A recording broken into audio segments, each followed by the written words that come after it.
ito ni notebook ko. Ano lang sir, number 7 and 8 sa anecdote, ano lang kulang ko.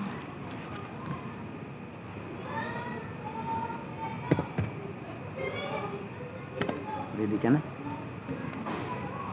Mula ka mang inakulban.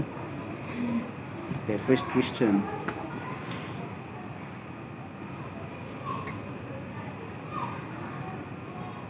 Hindi ako isipan ko pa. Nana na klase o anong brand ang tsinelas ni Lapu-Lapu nung nag-away sila ni Majidan?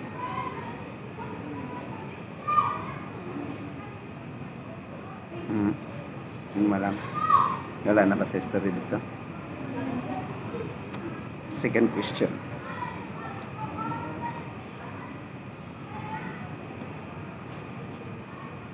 Anong brand ng pana na nakapatay kay Magellan? Panang may lasa. Oh, brand name. Hindi mo alam?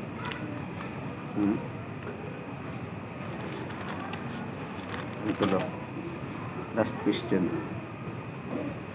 Pag di mo niya masagutan mo na kayo.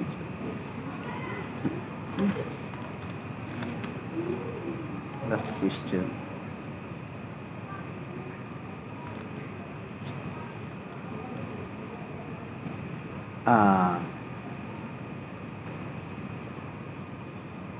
Ano ang huling salita ni Magellan bago siya namatay?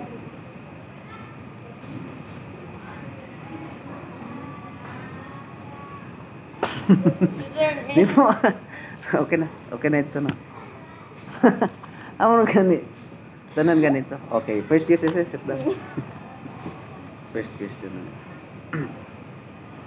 Pangupat na gali na ano. Maraming gapon na sabat ang nakagpangduwa. Agad nag-aada laki.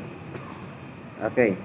Sige daw, nagdudulot ng isang kakintalan sa isip ng mga mambabasa sa pamamagitan ng paglalahad ng mahalagang pangyayari sa buhay ng tauhan. Maikling kwento. Panglima na. Panglima. Nahati ito sa mga kabanata na punong-puno ng masasalimuot na pangyayari. Nobela. Last question. Mula ito sa imahinasyon, katotohanan man o ilusyon ay nakakalikha ito ng isang salaysay. Likhang isip. So, out of 6, 3 yung sagutan mo. Siguro ganito.